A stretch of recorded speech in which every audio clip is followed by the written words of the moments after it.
안녕하세요. 인문결TV 저는 여러분들의 이슈 피커 애나입니다. 오늘도 임상훈 소장님과 함께하겠습니다. 소장님 안녕하세요. 안녕하십니까. 네, 자 오늘은 우리가 보는 세계를 주제로 좀 다뤄볼 이야기가 있는데 네. 바로 오늘이 3월 8일 세계 여성의 날이에요. 그렇죠. 세계 여성의 날. 우리나라에서는 사실 그래? 이런 날이 있나? 이런 분들도 아마 또 아니 근데 많이 보편적으로 알려졌어요. 이제는 예. 다행이고. 근데 우리는 이게 무슨 기념일은 아니죠. 기념일까지는 아닌데 이제 뭐 여성 단체에서 이렇게 좀 기념식도 하고 또 이렇게 뭐 어떤 시상 같은 것도 하고 생각해 볼 거리들을 던져 주는데 근데 솔직히 좀 전 세계적인 추세가 어떤지 모르겠으나 아직은 조금 여성들만의 잔치 이런 느낌이 없지 않아 있죠. 예. 근데 뭐 전 세계적으로도 이게 뭐 많은 국가에서 큰 그 기념일로 만들어져 있지는 않은데 뭐 지금까지 보면은 제가 파악한 바로는 한 25개 나라 정도가 기념일로 공휴일로 지정돼 있어요. 공휴일이요? 예. 쉬어요? 예. 근데 이 나라들은 과거 공산권 국가들이 많아요. 왜냐하면 공산권 국가에서는 아무래도 그 우리가 이건 뭐 상식적으로 다 아는 얘기지만 그 공산주의 이념에서 남녀 평등이 이제 필수적인 것이고. 사실 그 중국 같은 경우도 아시는 분은 알지만 그 여권 이런 것들이 우리가 생각하는 이상으로 엄청 높죠. 우리도 사실 그랬다는데. 우리도 언제? 예전에 뭐 고려 시대 이런 조선 시대에 들어오면서 더 뭔가 변질됐다고 하긴 하던데. 그렇게 이게 저기 그 똑같은 한 나라라도 어떤 정치 이념에 따라서 이란 같은 경우도 과거에는 그 여권이 괜찮았어요. 지금은 그 이슬람 신정 정치를 시작을 하면서 그렇게 됐는데 뭐 과거에는 뭐 이란 지금 우리가 생각하는 그 이란과 전혀 다른 모습의 그런 이란들이란다. 그런 그 이란의 모습 여자들 이렇게 딱 붙는 청바지 입고 막 70년대 막 이렇게 그래 그게 이란이었는데 이게 이제 그 항상 그 음과 양이 있죠. 그게 이제 그 친미 정권이라고 하면서 그 사람들이 뒤집어 엎은 게 이제 그거였는데 그래서 친미 정권 엎어놓으니까 뭐 지금 뭐가 잘 뭐 또 이런 얘기 또 뭐 그 정도 약간 이란 이야기 또 나중에 다 자세히 어쨌든 이제 그 다음에 이제 중국 같은 경우에는 이제 여성만 쉴 수 있는 그런 나라라고 해요. 중국가 마다가스카르도 그렇다 그러고 이제 이런 나라들의 경우는 그 여성이 쉴 수 있는 그런 그 다음에 이제 그냥 기념일 정도 그러니까 휴일은 아니고 이렇게 삼고 있는 나라가 뭐 유럽에도 좀 돼요. 15개 나라 정도가 전 세계에 있는데 이런 나라들이 이제 여성의 날을 기념을 하고 있고. 근데 궁금해졌어요. 왜 3월 8일이 여성의 날이 된 거예요? 3월 8일이 원래는 그러니까 전 세계적으로 모든 나라가 3월 8일이 여성의 날은 아니고 이제 유엔에서 지정한 것이 3월 8일인데 3월 8일이 이제 처음에 그 과거에 이제 사실 이게 그 여성 운동 그러니까 그 처음 그 출발점이 된 것이 1909년이었나? 그러니까 과거의 여성의 역할은 뭐였죠? 가사. 집에서 이제 뭐 육아를 한다든가 뭐 음식을 한다든가 이게 여성의 역할로 쭉 굳어져 왔었어요. 채집 옛날로 넘어가면 채집 그렇죠. 경제생활 간단한 거 하라는 게 채집 이런 거. 왜냐하면 이제 과거에 이제 그 남녀의 역할이 그 결국은 육체적 남녀의 역할로 이게 거의 규정이 딱 됐을 때는 그렇게 됐을 때는 우리 경제 활동도 육체적인 어떤 그 차이점에 굉장히 크게 의존을 할 수밖에 없잖아요. 수렵과 채집. 뭐 이렇게. 창을 던져서 이제 저 동물을 잡아야 되겠는데 창을 아무래도 세게 던질 수 있는 건 남자니까 창을 맞고 저 동물이 죽느냐 사느냐는 얼마큼 더 세게 던지냐 마느냐 그 힘에 따라 달려 있으니까 결국은 그러니까 그 경제 활동도 육체적인 힘에 남녀의 차이에 이제 의존을 했죠. 그러니까는 당연히 이제 육아를 여성이 이제 담당을 할 테고 이것이 사실 쭉 지속돼 오다가 이제 그 산업혁명을 겪고 엄청나게 이제 공장과 등등 이 산업 현장에서 여성이 필요로 하게 되는 것이죠. 왜냐하면은 산업혁명이라는 게 뭐죠? 다시 말하면은 여러 가지 뭐 표현이 가능하지만 이렇게도 표현할 수 있어요. 과거의 경제 활동은 육체적 힘에 굉장히 많이 절대적인 의존을 했던 그런 상황. 그러니까는 힘이 필요하다면은 어떤 힘이에요? 동물을 죽여야 되는 힘이죠. 그리고 동물을 들어야 되는 힘이고 네. 동물을 집에까지 끌고 와야 되는 힘이에요. 네. 그러니까는 여성의 힘과 남성의 힘이 차이가 날 수밖에 없는 것이죠. 네. 그런데 산업혁명 이후에 우리가 필요한 힘은 뭐냐면은 버튼을 누르는 힘. 그렇죠. 기계를 조작할 수만 있으면 되는 그렇죠. 상황. 근데 버튼을 꾹 누르는 거를 남자가 힘이 더 세니까 버튼을 잘 눌러. 남자가 누르면은 버튼이 확실하게 눌려져. 근데 그건 아니라는 것이죠. 네. 그리고 이제 직물 이렇게 왔다 갔다 하는 이거를 남자가 힘이 세니까 더 직물을 세게 밀어가지고 한꺼번에 막 두 장이 나와. 뭐 이런 건 아니잖아요. 옷감이 더 질겨져. 뭐 그런 거 아니잖아요. 그러니까 이 산업혁명이라고 하는 것은 육체적 힘이 더 이상 그렇네. 중요한 단계, 기본적인 힘, 숟가락 들 힘만 있으면 되는 그런 힘이 필요로 하는 그 단계로 넘어간 것이 산업혁명이라고 할 수가 있다는 것이죠. 다시 말해서 육체적인 힘이 더 이상 필요로 하지 않는 그런 단계라는 거죠. 그러니까는 그러면서 그럼 여자들도 빨리 와. 그러면서 왜냐하면 일손이 모자라잖아. 그러니까 여자들까지 이제 끌어들인 거죠. 여자들만 그랬나요? 뭐 애들도 와. 그렇죠. 아동도 할 수 있는 그런 그렇죠. 것들로. 여전히 아직까지도 우리가 이제 아동에 대한 노동을 금지시키고 있는 그 대부분의 이제 그 민주화된 국가들 있지만 그렇지 않은 국가들 같은 경우에는 예를 들어서 과거에도 그런 거 많이 있었잖아요. 피파 월드컵 열린다 그러면 우리가 어마어마한 거기 뒤에 스폰서 따르고 돈 되는 그런 장사. 근데 거기서 쓰는 그 공, 그 누가 만들어요? 아프리카 어린이들이. 저기 파키스탄 이런 데서 꼬마들이 이게 꼬매면서 이렇게 만들어가는 그런 것들이면 나중에 얘들이 금방 눈이 어두워지고 이렇게 되는. 맞아요.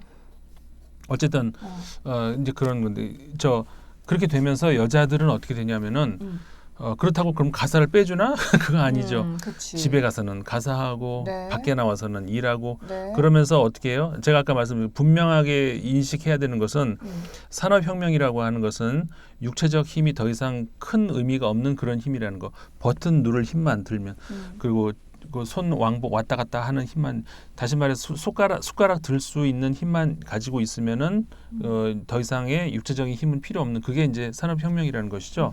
그러면 여자 남자가 구별이 없어져야 되는데 불구하고 그 여자들이 아무래도 더 안 되지 그러면서 임금을 적게 주고, 그러니까는 여자들은 그럼 집에 가서는 가사 일하고 밖에 나가면 임금도 덜 받으면서 일하고 말도 안 되는 그런 이제 상황에 놓인 것이죠. 물론 그래도 남자들이 가장이 많잖아. 여자는 그냥 부업일 수도 있잖아. 이렇게 얘기. 그런데 그렇지 않은 경우는 그럼 어떡하죠? 여자들이 가장인 경우는 얼마나 또 많은데. 여자들이 이제 먹여 살려야 되는 그런 경우들도 있잖아요. 근데 그런 걸 고려하는, 그러니까는 이런 상황에서 이제 여자들이 결국은 이제 들고 일어난 것이죠. 그게 3월 8일이고 그렇게 되면서 그 빵과 장미를 달라. 잘 아시잖아요. 빵이 무슨 의미고? 빵은 우리가 흔히 말하는 그러니까 먹고 사는 문제라면 장미는 뭐 인권일 수도 있고 문화일 수도 있고 더 이렇게 퍼져 나가면 그 빵과 장미 이야기를 해주셨는데 저는 사실은 빵과 장미에 대해서 좀 되게 감격스럽게 이 노래가 있거든요. 근데 노래를 제가 들었던 그 영화가 있어요. 런던 프라이드라고. For the people hear us singing bread and roses, bread and roses.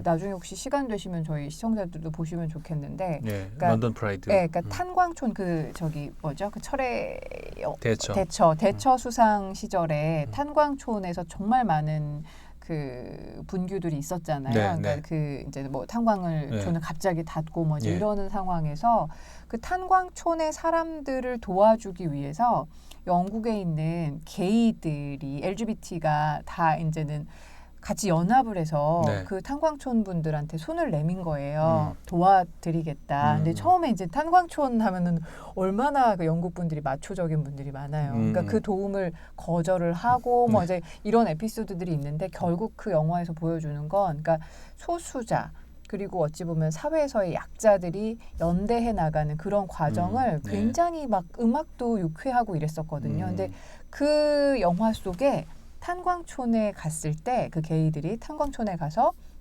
이런저런 이야기를 할 때 그 이야기를 듣고 감복하기 시작한 그 탄광촌의 여인들이 네. 어느 순간 갑자기 빵과 장미란 노래를 부르는 거예요. 근데 이제 그게 얼마나 감동적이었는지 그래서 거꾸로 그 빵과 장미가 뭔지 그 기원을 이렇게 찾아 들어가니 그런 또 여성 인권 운동의 배경이 되는 노래더라고요. 그런 저 노래가 있는 건 몰랐네요. 저도 한번 찾아봐야 되겠는데. 한번 보세요. 그게 굉장히 감명적이었어요. 그 올해 같은 경우도 멕시코에서는 어떤 그 여성들이 그런 퍼포먼스를 한다 그러더라고요. 그래요? 네. 그러니까 아까 이제 우리가 처음 여성 운동이 시작된 그 계기가 이제 그 노동 인권 그것에서 시작이 됐다 그랬잖아요. 그러니까 그 똑같이 일을 해도 더 처우는 열악하고 그리고 이중으로 집에 가면 또 가사 노동 그대로 여자들이 해야 되는 것이고 이제 이런 상황에서 그 여성들이 얼마나 많은 그 불평등 속에서 차별 대우를 받고 있는지를 사실 우리가 많이 개선됐다고는 하지만 아직까지도 많은 것이 남아 있고 이거는 그 계속 주변에 계속 들여다봐야 돼요. 심지어는 여성들 본인들도 모를 수 있는 자신의 차별을 당하고 있으면서도 모르는 그런 것들도 이제 많이 있단 말이에요. 이번에 그 멕시코 여성들이 여성 없는 하루. 여성 없는 하루? 네. 그런 어떤 퍼포먼스를 그러니까 무슨 얘기냐면은 여성 없이 한번 대충 감이 오네요. 네, 그렇죠. 여성 없이 한번 살아봐. 그러니까 엄마들이잖아요. 그러니까 하다 지겨우면은 니들끼리 살아봐. 그리고 싹 나가버리면 아빠랑 애들이랑 처음엔 좋아하죠. 잔소리가 없으니. 그렇죠. 근데 쌀 어딨냐 시작해서 그 엄마 내 양말 뭐 이런 식으로 그 세탁기 이거 뭐 눌러야 돼? 뭐 이런 버튼 어떻게 조작해야 되지? 뭐 이런 거. 그러니까 그거 한번 당해보라는 거죠.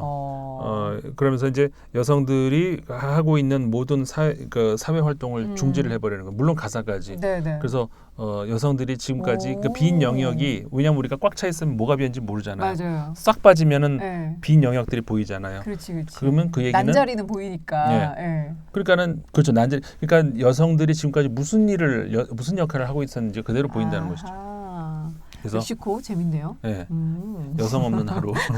국경 없는 의사회도 있는데 여성 없는 하루. 네. 이게 이제 그러니까는 여성들이 지금 아직까지도 얼마나 우리가 알고 있는 영역도 있지만 모르고 있는 영역에서 차별을 당하고 있는지 사실은 이거는 저는 이렇게 얘기하면 이제 뭐 지금 그래서 여자한테 금지된 게 뭐 있어? 대학을 못 가 아니면 여성한테 뭐 취직을 못 해. 똑같이 취직해서 뭐 이렇게 얘기하시는 분들이 또 있단 말이에요. 근데 그 정말 심각한 거는 그 사실 우리가 법이라고 하는 것은 법으로 정해져 있어요. 남녀 평등에 필요한 그런 그 법들이 정해져 있고 여성한테 차별을 당하면 예를 들어서 뭐 대학에서 뽑는데 뭐 여자는 뭐 안 뽑았다든가 이러면은 그 완전 처벌당하죠. 다시 말해서 법은 보여요. 실증적이죠. 근데 정말 보이지 않고 속에 숨겨져 있는 어떤 그런 그 차별은 어디에 있냐면은 바로 문화적 차별 거기에 있다는 것이죠. 그래서 저는 그 이 문화적인 차별을 지적하고 싶은 거예요. 법적 차별이야 없죠, 당연히. 이 문화적 차별이라는 거 사실 그 이거는 무의식적인 그런 거거든요. 습득된. 그러니까는 무의식화된 이 사회적 산물이라고 할 수가 있는데 그러니까는 이거는 그 교육을 통해서 우리한테 계속 그 주어지는 그리고 이게 상속되는 그런 거죠. 교육이라는 것이 이제 좁은 의미에서의 학교 교육뿐만이 아니라 그 말하자면 이데올로기, 내가 이 사회에 나와서 보고 자란 그런 나한테 계속 강요된 주어진 그러면서 이게 이제 완전히 내 몸 안에서 체화돼 버리면은 이게 좋든 나쁘든 쏙 빠져버리면 내가 살 수가 없는 이 사실 그러니까 이데올로기라고 하는 거는 그런 것이죠. 내가 정치적 이념이 어떻게 되었든 간에 내 몸 안에는 각자가 저뿐만 아니라 모든 사람들이 내 몸 안에는 그 사회의 독소들도 그대로 많이 쌓인 경우가 있단 말이에요. 그렇죠. 진보 보수를 떠나서. 그럼요. 근데 그러면서도 이게 몰라요. 이게 이제 쏙 빠져버리면은 살 수가 없는 거죠. 우리 흔히 왜 이렇게 습이라고 얘기해요. 습성 뭐 이런 것들이 그냥 싹 그냥 스며들어가 있는 그런 것들. 그렇죠. 그러니까 아까 이제 여성 없는 하루라고 하는 것도 이제 그런 건데 쏙 빠져버리면 그때서야 느낄 수 있는 것이죠. 이거 고쳐야 돼. 맞아. 이렇게 근데 당장은 근데 없이 힘들어요. 이런 거. 그러니까 당연히 어떤 독소 같은 것들도 그래 이건 빼야 돼. 하지만 당장 그게 빠지니까 더 힘든 거. 니코틴 같이. 그러면서 이런 것들이 결국은 그 법처럼 이렇게 실증적인 그런 모습으로 우리한테 있지는 않지만 무의식 속에서 계속 우리를 지배하고 있다는 것이죠. 이게 이제 사회적인 이데올로기를 그러니까 저 프랑스의 사회학자 피에르 보르디유라는 사람 있죠. 부르디유라고 우리나라에서 얘기하는 부르디유 이렇게 쓰죠. 그 프랑스에서는 이제 불어 발음으로는 피에르 보르디유 이렇게 얘기를 하는. 근데 이제 보르디유 같은 경우가 이제 아비투스라는 말을 하는데 불어에서 아비투스라고 하는데 이게 우리나라에서 아비투스라고 얘기를 하죠. 라틴어에서 온 거기 때문에 그러니까 원래 라틴어로 아비투스가 맞죠. 근데 프랑스 사람들이 아비투스라고 발음한 거지. 근데 어쨌든 간에 그게 바로 이제 그런 거죠. 그러니까는 우리 무의식을 지배하고 있는 사회적인 그런 어떤 이데올로기 좋던 나쁘던 간에 그런 가치 중립적으로 이야기를 했을 때 지금 나를 지배하고 있는 그러니까 그 안에서는 이미 수세기를 뭐 그 계속해서 나한테 이제 상속돼 온 남자의 역할 분명히 있을 거란 말이에요. 아무리 내가 내 자유의지로 극복을 하려고 하고 그리고 이제 교육을 통해서 극복을 하려고 하고 그래서 남녀 평등은 중요해, 여권 신장 중요해라고 아무리 나에게 새로 주입을 한다 하더라도 내 안에서 아직 빠져나가지 않고 있는 난 남자니까 그 여자들도 마찬가지. 그렇죠. 난 여자니까. 난 여잔데 뭐 이런 것들. 이런 거 그런 것들이 여전히 이제 남아 있다는 것이죠. 이게 사실은 더 무섭다는 거예요. 맞아요. 맞아요. 그러니까 결국은 이게 고쳐지지 않는 이상은 양성 평등은 현실적으로 어렵다는 것인데 당장 그러니까 우리는 그러면 현실적으로 어려우니까 뭐 어떻게? 그럼 거꾸로가 항상 우리는 이 여성 문제뿐만이 아니라 모든 문제에서 그렇게 부딪혀요. 뭔가 개혁을 하려고 하다가 실패하잖아요. 그러면은 여기서 수정을 하려고 하지 않고 뭐가 잘못됐지 이걸 고쳐서 왜냐하면 우리가 가려고 하던 방향은 저 방향이라면은 내 눈앞에 있는 저 방향이라고 하면은 당장 내 앞에서 장애물이 있다든가 뭔가 안 되는 게 있잖아요. 그럼 그 장애물을 고쳐야 되잖아요. 근데 안 되잖아. 그리고 거꾸로 가버려. 이런 걸 우리가 많이 봐요.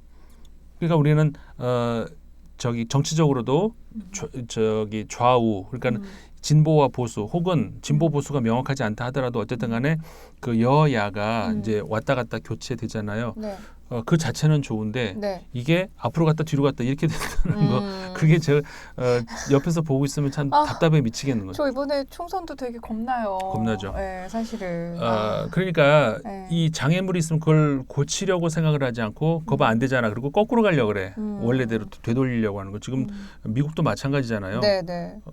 오바마 케어라고 해서 우리가 미국에서 가장 문제시 되고 있는 그런 의료 시스템 그거에 대해서 고치려고 하잖아요. 그러면은 그게 안 되면은 그거 안 되잖아. 그래서 고쳐야지. 그거 안 되잖아. 그러고 뒤로 가려고 한단 말이에요. 맞아.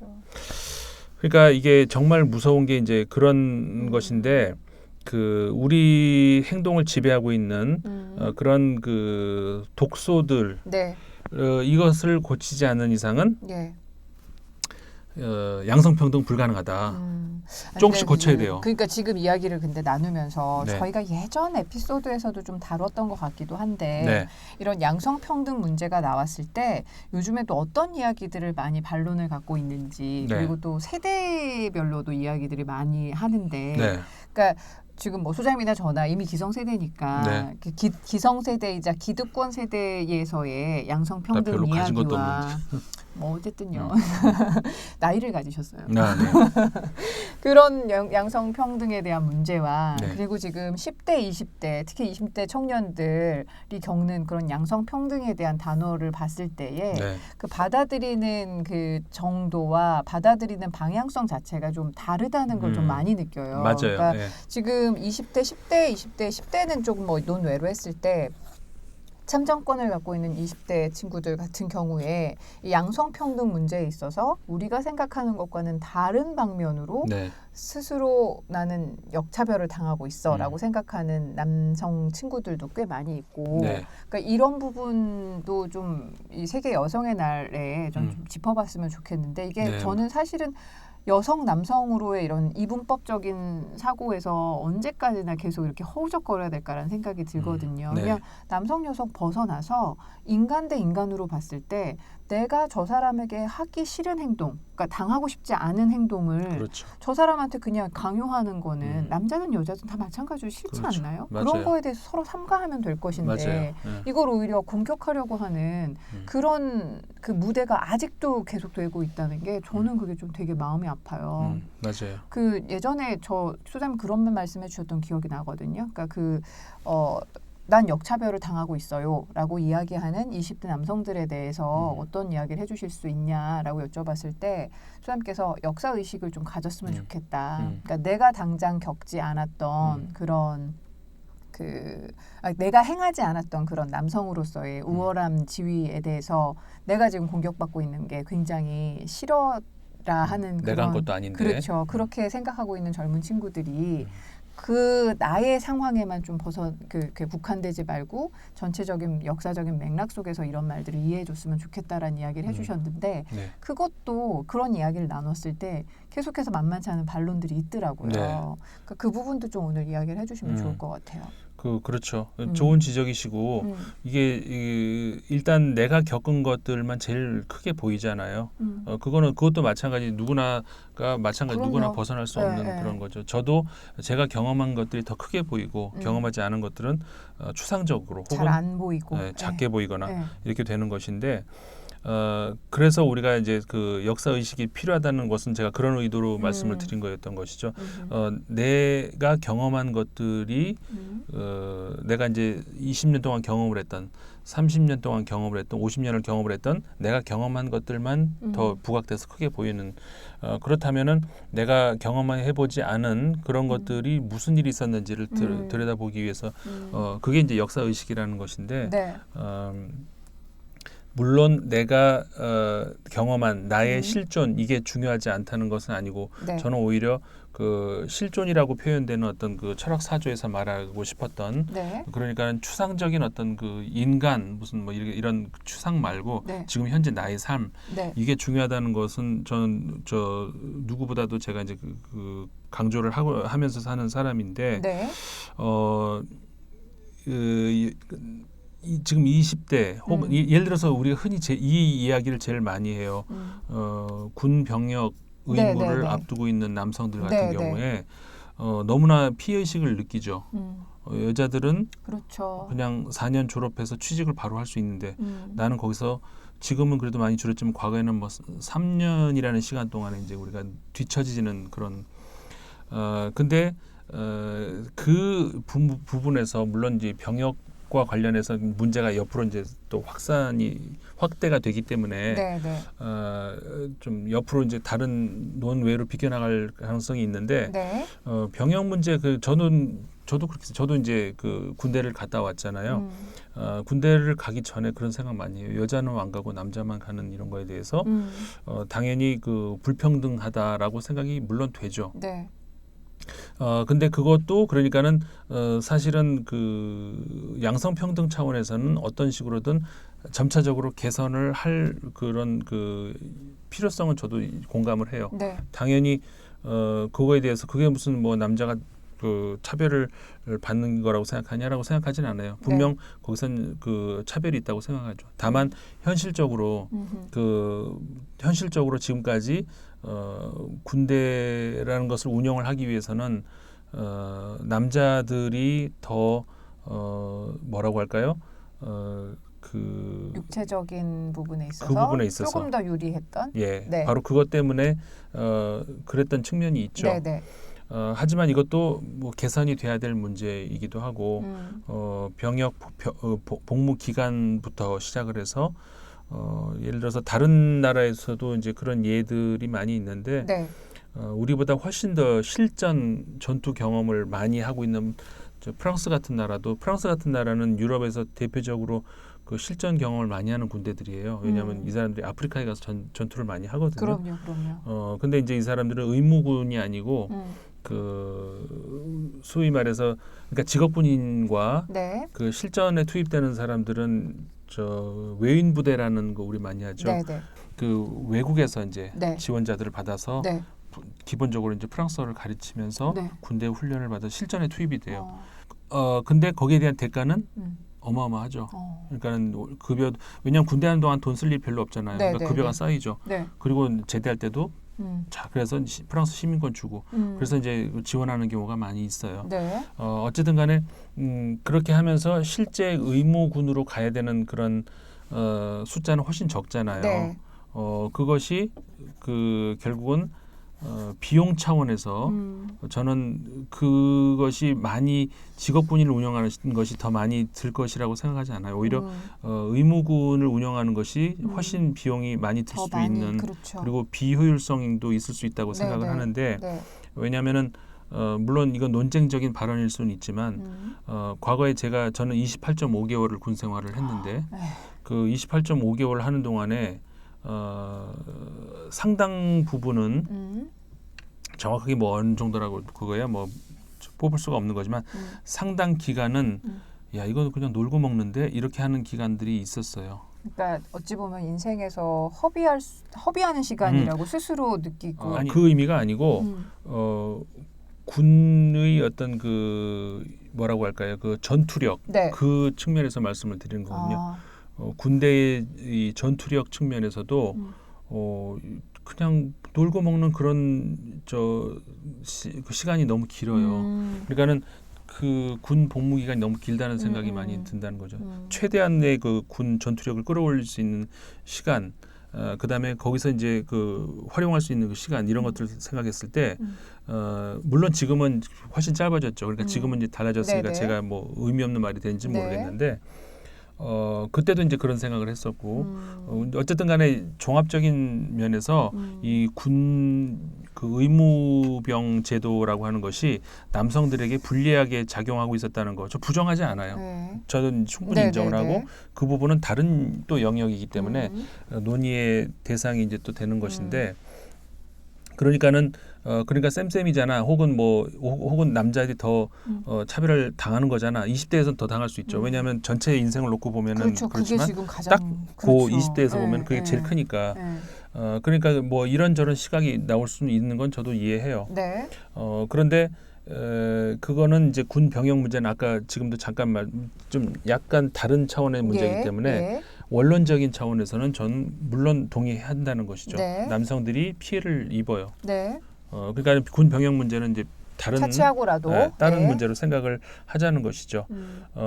그런데 그 이외의 남은 인생 전체를 통틀어 놓고 보면은 그럼에도 불구하고 군대를 다 감안해도 여성이 피해를 입는 것이 훨씬 많다는 것 이거는 이해를 해주셔야 된다는 그 말씀을 저는 드리고 싶어요. 그런 문화적인 차별이 여전히 현존하고 있기 때문에 앞서 아비투스라는 말씀도 해주셨는데 그로 인한 눈에 보이지 않는 차별이 어마어마하다는 말씀이신 거잖아요. 저는 감히 말씀드리건데 인문학자로서도 물론 그렇지만 매 순간, 매 시간, 매일 그리고 지금까지 거의 지금까지 살아왔던 반평생 정도는 내가 만약 여자라면라고 하는 그 문제의식을 항상 가지고 살아왔었어요.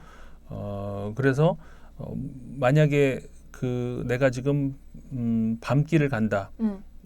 내가 만약 여자라면 내가 지금 만약에 이제 우리 한 잔 더 해. 좀 이따가 우리 뭐 버스 끊기 그러면 택시 타고 가지. 만약에 내 여자라면 매 순간순간마다 저는 그 생각을 항상 하면서 살거든요.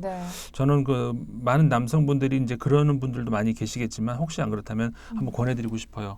내가 맞부딪히는 매 순간들을 내가 만약 여자라면이라고 한번 마음속의 자신과 정말 자신하고 대화하는 것이 솔직한 진솔한 대화잖아요. 한번 해보시라는 그 말씀을 드리고 싶거든요. 아직도 우리 사회에는 어마어마하게 문화적 차별이 엄청나게 많다는 것 이거를 이제 우리가 아셔야 되는데. 근데 저는 지금 소장님께서 얘기해 주신 게 굉장히 중요한 저한테는 좀 통찰력을 준 것이 네. 이건 마찬가지예요. 어떤 상황에서도 내가 만약 여자라면 혹은 내가 만약 남자라면 이라는 걸 자꾸 가정으로 생각을 해봤을 때 네. 나는 지금 내가 여성이어서 혹은 남성이어서 너무 많은 문화적인 차별을 겪고 있어라고 생각을 하신다면 이렇게 또 역지사지 생각을 해보면서 서로와 서로의 그 상황이나 감정을 조금 더 읽어보려고 노력하는 것 그것만으로도 네. 그런 문화적인 차별은 좀 아까 말씀하신 그 안 좋은 습성이나 독소를 네. 빼나갈 수 있는데 굉장히 중요한 그 작용을 할 것 같거든요. 네. 마찬가지로 내가 만약 남자라면 뭐 이 어려운 가정 상황에서 좀 이렇게 기대거나 이러는 게 가능했을까? 약간 이런 것도 좀 역으로 또 생각해 볼 수 있는 여지가 있고 굉장히 좋은 말씀을 해주신 것 같아요. 내가 만약 여자라면, 내가 만약 남자라면 네. 이라는 걸 스스로 자꾸 대입을 하면서 스스로 문화적인 그런 독소를 좀 빼나갈 수 있는 네. 노력들 굉장히 중요한 말씀이신 것 같아요. 그 말씀을 하시니까 이제 제가 이제 드는 생각이 이제 그런 게 있어요. 내가 이제 역지사지라고 할 수가 있는 거잖아요. 역지사지 맞아요. 내가 여자라면, 내가 남자라면 이렇게 생각을 해보면은 이 부분에서 내가 엄청난 어떤 그 혜택을 보고 있구나, 혹은 차별을 당하고 있구나 이런 것들이 보인다는 것이죠. 그러면은 이게 이제 그 아까 말씀하셨는데 그 남녀를 떠나서 인간으로서라는 말씀하셨잖아요. 네네. 그 부분을 내가 좀 이따가 더 말씀을 드리고 싶은 게 있는데 네. 우리가 이제 이런 거 있잖아요. 왜 우리가 여권 신장 지금 얼마나 그 레이디 퍼스트라고 얘기하죠. 내가 퍼스트 레이디라고 하려고 그랬어. 레이디 퍼스트 이래가지고 네. 모든 거를 여자 중심으로 뭐 해주지 않나? 뭐 문 잡아줘. 문도 잡아주잖아. 뭐 이런 식으로. 뭐 소개할 때 먼저 뭐를 해. 뭐 의자 빼줘. 뭐 그 남자가 더 손해 보는 거 아니야? 이런 생각. 자, 의자 빼. 그럼 우리 바꿔. 그러면 여자가 저 남자 의자 빼주고. 그러니까 우리가 정확하게 바꿔. 그게 좋아요. 그걸 역할 바꾸면. 좋아요. 바꿀까 우리? 날 위해서 뭘 해주면 좋아요. 근데 여성을 위한다. 혹은 여성이 더 심지어는 이런 거 있죠. 여성이 더 우월해라고 하는 그런 말들. 네네. 이런 건 여자들이 확실히 더 잘해. 뭐 이런 것들. 그리고 여성이 더 강해 뭐 이런 말들이 저는 거기서도 마찬가지 역지사지 저는 거꾸로 이게 왜 왔을까라고 하는 그런 것들을 봐요. 그러니까 이제 우리가 이제 그런 거 얘기하잖아요. 여성들이 더 섬세해. 이런 말. 그럼 이거 칭찬이잖아요. 그렇죠? 근데 저는 칭찬처럼 보여요. 사실은 왜냐하면 칭찬이 아니라는 것이죠. 왜요? 여성이 섬세해. 혹은 또 비슷한 말로 뭐가 있어요? 여성들이 더 침착해. 뭐 이런 것들. 결국 그게 뭐예요? 결국 궁극적으로 뒤에 숨어 있는 하고 싶은 말은 그러니까 이런 디테일은 여자들이 너희들이 해. 남자 우리는 큰 그림을 그릴 테니까. 그런 말을 결국 뒤에 숨기고 있다는 얘기예요. 그러니까 우월함을 인정해 주는 것과 같은 언사이지만 네. 그게 아닐 수도 있다라는. 그렇죠. 단순히 우월함을 인정하는 게 아니라 다른 어떤 꿍꿍이를 가지고서 이렇게 올려주는 듯한 그런 말이라는 말씀이신 거죠? 저 프랑스의 극우 정치인 장-마리 르펜이라는 사람이 있어요. 아시는 분. 지금 현재 르펜이 그 딸이죠. 마린 르펜이라고 해서 지금 대통령 선거까지 나오고 막 하는 인데 그 아버지가 장-마리 르펜이라고 해서 이제 그 국민전선이라는 당을 만든 사람인데 네. 그 사람은 지금 그 사실 같은 당이기도 하고 친딸이 지금 마린 르펜인데 마린 르펜에 의해서 축출당했어요. 그러니까 극우 정치인이 봐도 너무 극우인가 봐. 근데 그러니까 현재 어떻게 보면 지금 마린 르펜은 그 좀 정치적으로 좀 더 세련됐다 그럴까요? 네. 그래서 더 위험하다고 볼 수 있는 거죠. 왜냐하면 엄청난 많은 것들을 숨기고 있는 어떤 그러니까 세련됐어요.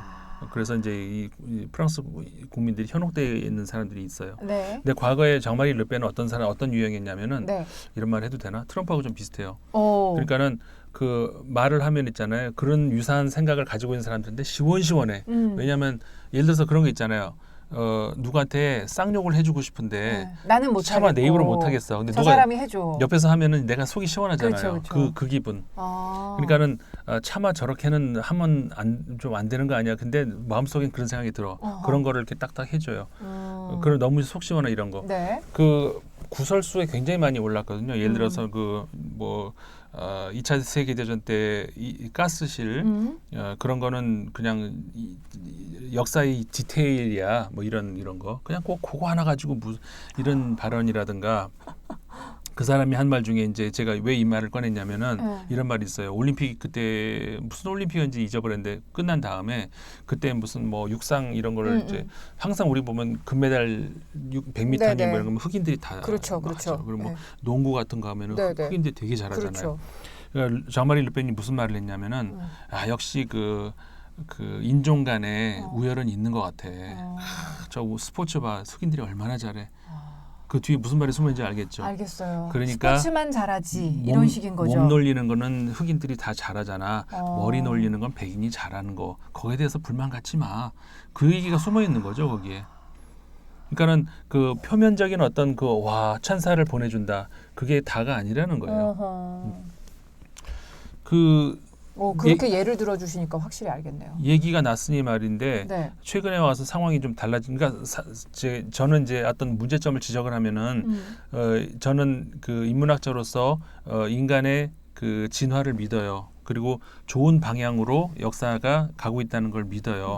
그리고 인간의 성선설을 믿어요. 인간은 이제 근본적으로 선하다는 것을 저는 믿어요. 그래서 계속 개선은 되고 있죠.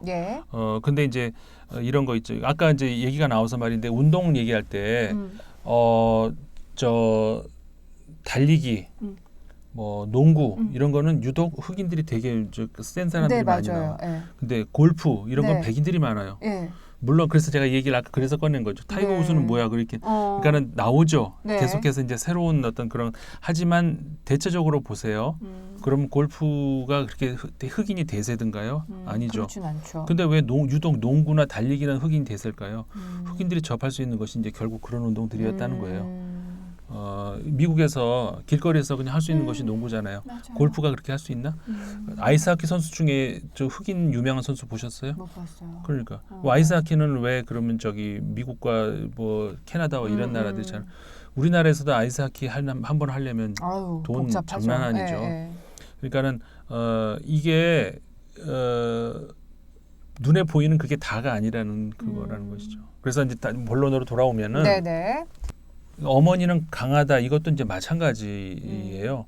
사실 이렇게 하면 어머니에 대한 엄청난 어떤 찬사 같지만 보이지만 그게 아니라는 것이죠.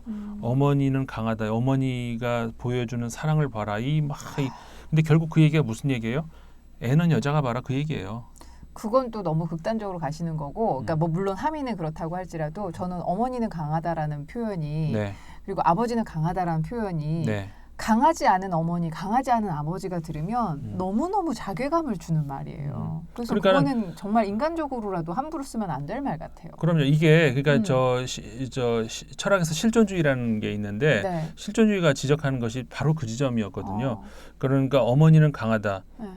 그리고 인간은 이성을 가진 동물이다 이렇게 얘기를 해버리면은 어머니가 모든 어머니들이 생각하기에 근데 나는 사실 그 정도는 아닌데라고 하면 어머니는 그 생각하는 순간 죄인이 되는 거예요. 어머니는 나 같으면 안 돼. 난 엄마 자격이 없어. 이렇게 되는 거죠. 그래서 결국은 그렇게 인간의 이런 걸로 그러니까 철학에서 말하는 용어로는 본질이라고 하는데 인간의 본질을 가지고 설명을 하기 시작하잖아요. 그럼 모든 인간은 죄인이 돼 버려요. 맞네. 그래서 인간은 안 그럴 수도 있다는 거를 난 실존이라는 게 나는 실제 나라는 인간은 그렇지 않아. 근데 뭐 어쩌라고. 그러니까 있는 그대로 나를 좀 받아들일 수 있는. 부족한 대로 그냥 난 살 권리가 있어. 나는 저 본질에 가깝지는 못할지 몰라도 이대로 나는 살 권리는 있어. 이거를 선언한 거 이게 실존주의라고 볼 수가 있거든요. 그러니까 이제 그런 거예요. 어머니는 강하다 이 말 안에는 어떻게 어머니도 여자예요. 그리고 어머니도 힘들어요. 아이 낳고 우울증도 생기고 겪어봐서 아시잖아요. 얼마나 힘들어요. 나는 안 겪어봤지만 그래도 그러니까 나는 뭐 반의 반도 모를 수 있어요. 하지만 내가 이렇게 입장을 들어가서 보건대 충분히 네. 나도 놀고 싶지. 나도 그리고 힘들죠. 나도 아이가 막 울고 그러면은 짜증이 확 나죠. 근데 네. 짜증을 내는 순간 난 또 죄인이 돼버려요. 그렇죠. 아니 엄마가 왜 그래? 아빠가 왜 그래? 애한테 짜증을 냈다. 네. 그러는 순간 난 또 죄인이 돼버리는 거예요. 근데 있는 사실은 인간이 그냥 그렇다는 거를 인정을 못하고, 그러니까 이 어머니는 강하다는 말에서도 결국은 모든 그런 그렇구나. 숨어 있다는 거죠. 그럴 수 있어요. 지난 해에 영국에서 이제 영국에서도 저 광고에 대한 심의가 있을 거 아니에요. 예. 네, 금지된 광고가 이제 있었어요. 뭐였냐면은, 그러니까 영국 광고에서 이 남녀 간의 역할 분담을 이렇게 고착화시키는 그런 광고는 더 이상 하지 못한다. 근데 우리가 잘 생각해 보시면은요. 우리나라도에서도 그런 거 많이 보이고 서구에서도 마찬가지, 서구에서도 그런 걸 많이 봐요. 뭐냐면은 좀 우스꽝스럽게 역할을 그러니까 아빠와 엄마가 이렇게 하는데 아빠들은 아기를 되게 못 봐. 그래가지고 어디서 예를 들어서 왜 웃기자고 하는 그런 것들도 많이 있잖아요. 뭐 애를 재밌게 해준다 그러면서 막 저 하늘로 들어 올려가지고 애가 막 기겁을 하는 이런 그런 사진. 애 좀 봐 그랬더니 그냥 애를 쳐다보고 있는 거. 네. 그리고 뭐 이제 자기 밥 먹을 때 애기가 이제 칭얼거리니까는 왜 벽에다 이렇게 묶어놓는 붙여놓고 그래놓고 이제 밥 먹고 그다음에 애기 자, 이런 것들이 재밌자고 하는 이제 그런 사진들이기도 하고 뭐 그런 것이지만 이런 것들 아까 제가 말씀드린 그 사회에서 이제 이 저변에 쫙 깔려 있는 문화적인 차별을 봤을 때는 그 차원에서 보자면은 이런 것들 역시 다 마찬가지라는 것이죠. 그러니까는 그 광고에서 아까 말씀드렸던 그 영국의 특정 광고가 그러니까 아빠들은 아기를 잘 못 봐. 이런 것들 자꾸 부각시키는 거죠. 이게 뭐예요? 여자들이 우월하다? 그 얘기를 하고 있는 게 아니에요. 그러니까 애는 여자가 봐. 그 얘기를 하고 싶은 것이지. 그 영국에서 광고를 금지시킨 것도 그런 이유거든요. 그러니까 어떤 성적인 그 정체성을 그냥 고착화시켜 버리는. 그렇죠. 그러니까는 그 여성을 어떻게 보면 되게 배려하는 것 같이 보이는 이런 행위 하나 그 뒤 이면에도 문화적인 차별이 있다는 거예요. 그러니까는 저는 여성들에게도 사실은 당부하고 싶은 부분도 이제 있는데 뭐냐면은.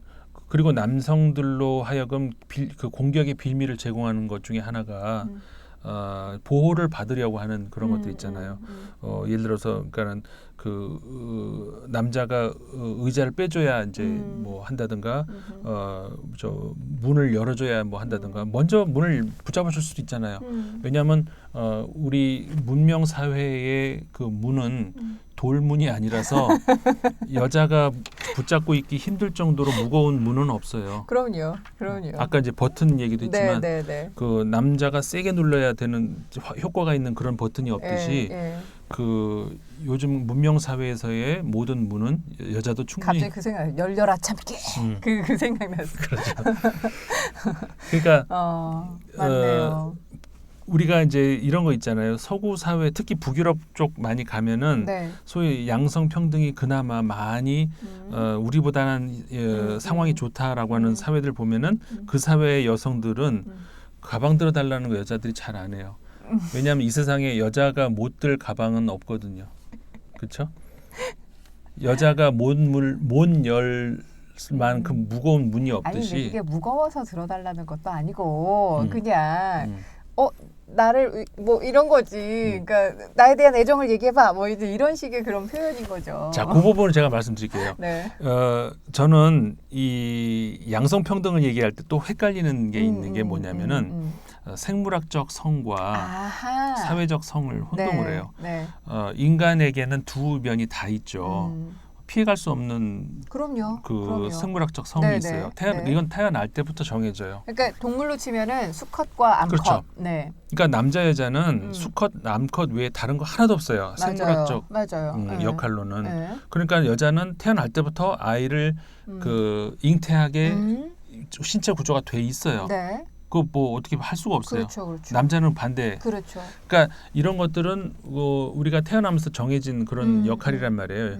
그러니까는 이걸 바꿀 수는 없죠. 그리고 그러니까 짝짓기를 당연히 해야 되는 그런 이제 그 운명에 처해 있는 그렇죠. 것이고 왜냐하면은 그 이세를 낳기 위해서는 짝짓기를 해야 되는 거. 그러니까는 이거는 그 동물하고 달라질 게 하나도 없는 그런 것이죠. 그러면 당연히 내 짝에 대해서 내가 보호할 어떤 그 가치를 느끼고, 그렇죠. 예. 보호받고 싶고 그렇죠. 혹은 보호할 수 있는 그런 상황. 그러니까 내 짝에 한해서는 그런 내 알을 낳아도 그러면은 그렇지. 보호를 해야 될 거 아니에요. 당연한 거고. 예. 그러니까는 이거는 수컷으로서 암컷을 보호하는 거예요.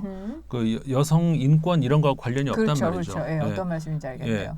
그러니까는 그런 의미에서 이제 그 여자들이 보호를 받고 싶어하는 거 그거는 오케이 100% 이해하죠. 그러니까 내 남자로부터 보호를 그렇죠. 받고 싶어하는 내 남자로부터. 그렇죠. 이 사회에서 난 여성으로서 이 사회의 남성들에게 보호받는 그게 아니라는 거예요. 무슨 말씀인지 알겠네요.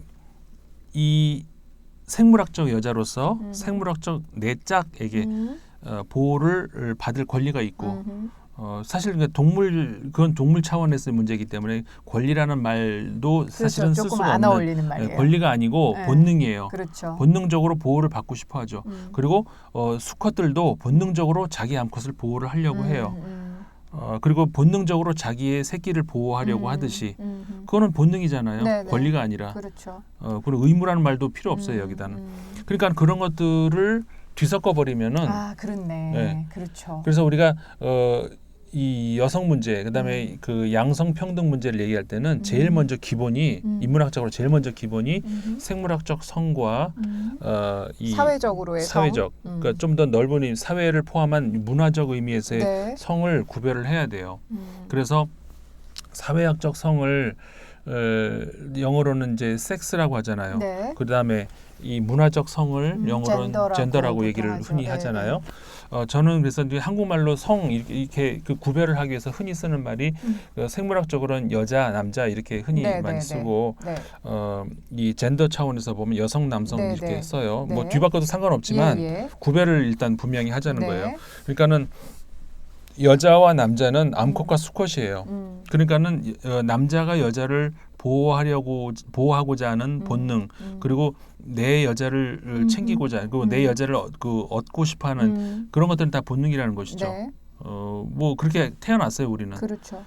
그것하고 사회적으로 문화적으로 그 부여되고 있는 여자의 역할, 여성의 역할 여기서는 여성, 남성으로 저는 이제 흔히 용어를 쓰는데 그런 것들도 있냐 이 말이에요. 저는 수십 년을 뒤졌지만 아직까지 문화적으로, 사회적으로 여성이 가져야 할 어떤 역할 혹은 어떤 그 임무 이런 것들은 본 적이 없어요. 그러니까 흔히 그런 거죠. 어른들이 이제는 그 딸들에게 그러니까 문화적인 차별인 줄 모르고 하는 말들 중에 하나가 야 여자가 말이야 이렇게 저기 사회생활 한다고 이렇게 이렇게 들썩이고 다녀라고 이야기하는 그러니까 그러니까 이거 제 친구의 이야기인데 같은 판사 부부예요. 판사 부부인데 시어머니가 이제 이 여자 친구에게 이야기를 하는 거죠. 아휴 너는 네가 이제 휴직을 해야지 아기를 키우고 여자가 말이야 이렇게 이야기가 나오신다는 거죠. 뭐 그러니까 거꾸로 할래? 반대로 할래? 이제 그렇게 되는 거죠. 그러니까 그런 이야기가 아직까지 계속해서 내려오는 그런 것에서 사회적 문화적인 차별이 여전히 있다라는. 그렇죠. 구체적으로 이제 그 예를 한번 들어주셨으니까 그 생물학적 그 남자와 여자는 그 부부의 경우 보면은 분명히 있죠. 그건 뒤집을 수도 없어요. 그렇죠. 날 때부터 가지고 태어난 거예요. 그런데 사회적으로는 두 분이 뭐 공부를 또 열심히 하셔가지고 판사가 됐어요. 근데 여성 판사, 남성 판사가 정해져 있을까요? 여자라서 더 맡아야 될 그런 사건이 그런 건 없단 말이에요. 다만 이제 이런 게 근데 장애물이 있는 것이 있죠. 뭐냐면은 사회적으로 부여받은 그 자꾸 강요된 그 여성이라는 그것으로 이제 판사를 하고 있는데 생물학적으로 여자아이니 육아가 그 아이를 낳아야 되는 그런 그다음에 아이를 낳았으면 바로 그냥 출근하면 안 되잖아요. 그런 기간 동안 그러니까 이런 것이 불리함이 작용을 하죠. 다시 말해서 생물학적 나의 이거를 우리 저는 그 조건이라고 그러니까 이거를 전문 용어로 우린 조건이라고 불러요. 네. 그러니까는 인간의 조건 할 때 그 조건 있잖아요. 컨디션. 그것이 그 생물학적인 우리가 밑에 깔고 가야 될 수밖에 없는 그런 네, 것들이 네. 여자로서의 조건인 네, 것이죠. 반면에 이걸 이제 컨디션 말고 컨스티튜션이라고 얘기하는데 이거를 우리가 이제 구성이라고 이제 일단 말이 되게 추상적이라서 잘 안 와닿지만 네. 한번 구분해서 들어볼게요. 구분해서 하자면은 우리가 남자 여자로 태어나서 잘하고 이런 것들은 조건이에요. 컨디션에 해당하는 거죠. 네. 그다음에 그런데 이제 우리가 사회인으로서 이렇게 우리가 만들어 나가는 거는 이건 컨스티튜션 이제 구성이라는 거예요. 네. 근데 거기에서 그러니까 여성이라는 걸 만들어야 내야 될 이유가 뭐가 있냐는 거죠. 전혀 없다는 거예요. 그러니까 아까 이제 여성 판사가 필요한 이유가 있나요? 없어요. 남성 판사가 필요한 이유 없어요. 다만 아까 말씀드렸던 컨디션이 제약을 하는 경우는 생긴다는 것이죠. 그렇죠. 그래서 좀 더 발전된 사회라고 하는 것은 이 컨디션이라고 하는 것은 이 제약을 최대한으로 억제시키는 거, 좀 막아야 되는 거. 궁극적으로는 없애버리는 단계까지 좋겠지만 그거는 이제 사실 불가능에 가깝다면은 그래서 양성평등이라고 하는 것은 다름이 아니고 이 젠더로서의 여성 남성의 구별이 더 이상 없어지는 사회. 그러면서 이 컨디션, 이 조건으로서의 우리의 그 사회, 그 생물학적 그 차이점이 제약하는 그런 장애물 이런 것들을 최대한 제거하는 것. 예를 들어서 그 육아휴직을 남녀 같이 하는 것도 그의 그렇죠. 한 일환이죠. 그다음에 아이들이 이게 지역 사회든 아니면 회사든 간에 놀 수 있는 공간. 그러면 엄마로서의 그러니까 암컷으로서의 제약을 덜 받잖아요. 그렇죠. 그런 것들을 최대한 보장을 해주는 거. 이런 것들이 이제 그 일환인 것이죠. 근데 이제 그런 것들이 최대한 점점 이제 보장이 돼야 되는 그 방향으로 가야 되는. 그러니까 그렇게 가고 있잖아요, 실제로. 그렇죠. 네, 사실은 그렇죠. 그러니까 이런 부분에 대해서 계속해서 근데 이거는 앞서 수쌤께서 얘기해 주신 대로 내가 만약 여자라면 내가 만약 남자라면 해서 역지사지로 해서 이런 조건이나 구성에 대한 이론적인 토대가 없다고 해도 우리 인간적으로 생각해 봤을 때 스스로 상식이라는 게 있잖아요. 거기에 기대서로도 충분히 개선되어 갈 여지가 많은 부분인 것 같아요. 그렇죠.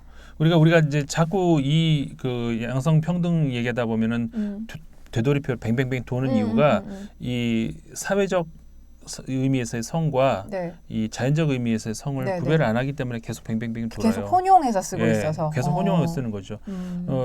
어떻게 여자랑 남자랑 똑같냐? 안 똑같아요. 생물학적으로 다르죠. 그렇죠. 근데 이 문화적으로 얘기했을 때는 나는 아직까지 차이점을 찾을 수 없었다. 그래서 그 유명한 말이 있죠. 시몬드 보부아르라고 하는 프랑스의 그 작가이자 철학자이자 이제 여성 운동가가 뭐라 그랬어요? 여성은 태어나는 것이 아니라 만들어지는 것이다. 여자는 그대로 태어나죠. 여자 몸으로 태어나요. 남자 몸으로 태어나고. 하지만 여성이라고 하는 것은 그렇게 태어난 적이 없어요. 어느 누구도. 사회가 그렇게 만들었지. 이 말은 여성에만 국한되는 건 아니에요. 남성도 태어나는 것이 아니라 만들어진 거죠. 그렇죠. 자꾸 강요돼요. 남성으로서 강요돼요. 남자니까 뭐 해야지 이런 식으로. 알겠습니다. 자, 오늘 이야기를 쭉 나누면서 이 성 이야기에 대한 양성평등에 대한 이야기는 저희가 뭐 이렇게 조금 에피소드를 많이 다뤄봤던 것 같아요. 근데 이제 오늘 날이니만큼 세계 여성의 날에 다시 한번 좀 짚어볼 수 있는 의미 있는 시간이었었던 것 같고요. 역시 공부하는 사람은 다르군요. 내가 만약 여자라면 이라는 생각을 끊임없이 해오셨다는 우리 임상훈 소장님의 말씀 따라 우리도 다 같이 한번 좀 역지사지의 여러 가지 것들을 좀 대입을 해서 스스로 깨달으려고 노력하는 그런 자세가 더 중요할 것 같아요. 사실 생물학적 여자 남자는 있다는 말씀을 제가 계속 드렸잖아요. 차이는 분명히 있죠. 하지만 그 차이는 예를 들어서 이제 물리적인 완력의 차이, 어떤 근력의 차이 있겠죠. 하지만 그 근력의 차이, 완력의 차이가 인간 문화에서, 그러니까 생물학적 말고 문화의 영역에서 그 차이를 둬야 될 만큼, 차별을 둬야 될 만큼 그런 중요한 차이가 아니라는 거예요. 우리 아까 몇 가지 예를 들었잖아요. 이 세상의 문이 여자들이 열기 어려울 만큼 무거운 문은 없고 여자들이 누르기 힘들 만큼 이 무거운 버튼은 없고 여자들이 그 꺾기 어려울 만큼 무거운 핸들은 없어요. 그러니까는 여자와 남자의 그 근력의 차이는 문화적 생활에서는 아무 의미가 없는 그런 차이들이라는 것이죠. 네. 그러니까 여자들도 자기 가방은 자기가 들어야. 가방 때문에 뭐 겪으신 일이 있으세요? 과거에 맺힌 뭐가 그게 아니고 그건 농담이고. 네. 그러니까 그런 것이죠. 그 배낭이 아무리 무거워도 여자가 못 들 만큼 그런 배낭을 돌멩이 집어넣지 않는 이상. 맞아요. 그러니까 돌멩이를 집어넣으면 그 문화가 아니고 왜 돌멩이를 넣어서 뭐 하려고? 그래서 그 여성들도 마찬가지고 네, 남성들도 맞아요. 마찬가지고 그래서 저는 진정한 양성 평등은 성이 없어질 때, 그러니까 젠더의 의미에서 성이 완전히 사라질 때 가능하다 이렇게 말씀드리고 싶어요. 그런 날이 온다면 세계 여성의 날을 따로 여성의 날이라고 여성의 구분해서 날도 이야기하지 않겠죠. 없어지는 날이 그렇죠. 예. 자, 오늘도 정말 소중한 말씀 잘 담아봤습니다. 인문결 TV 오늘 시간은 여기서 마무리할게요. 시청 감사합니다. 고맙습니다. 고맙습니다.